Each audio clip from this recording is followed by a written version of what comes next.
في هذه المباراة، سجل هدفين مباراة الذهاب، وأكيد هو واحد من أهم الأسباب الرئيسية لتأهل ريال مدريد إلى نهائي دوري الأبطال، وأيضا لفوزه بالدوري الإسباني. نستمع لفينيسيوس الذي تم اختياره ليكون أفضل لاعب في هذه المباراة، متحدثا لبي إن سبورتس مع جمال جبل. جمال.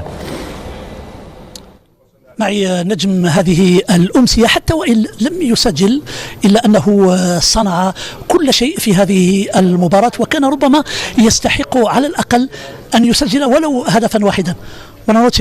مساء الخير، طاب مساءكم. ابتسامة أخيرا، وبالطبع أنت سعيد جدا. نعم أنا سعيد جدا، مرة أخرى فعلناها، ويبدو دائما بأننا سنستسلم، ولكن مع ذلك لا يحدث ذلك أبدا، والجمهور دائما ما يكون خلفنا، ونعود مرة أخرى ونكرر نفس الأمر مرة وبعد ذلك نكرر مرة أخرى. الجمهور أعتقد وعائلتنا لا أعتقد أنهم من الممكن أن يحتملوا المزيد من المباريات التي نتأخر ونعود فيها ونحقق الريمونتادا، ولكن هذا هو ريال مدريد وهذا هو البرنابيو.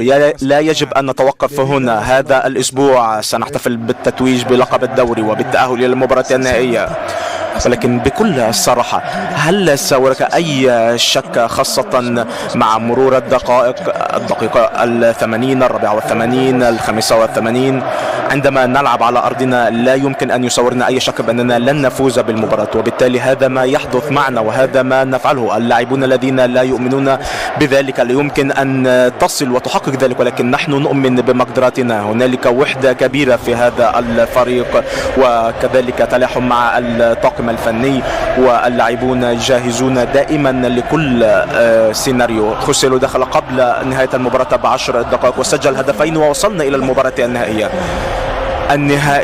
إذن 15 أليس ذلك هو رقم كبير جدا أليس كذلك؟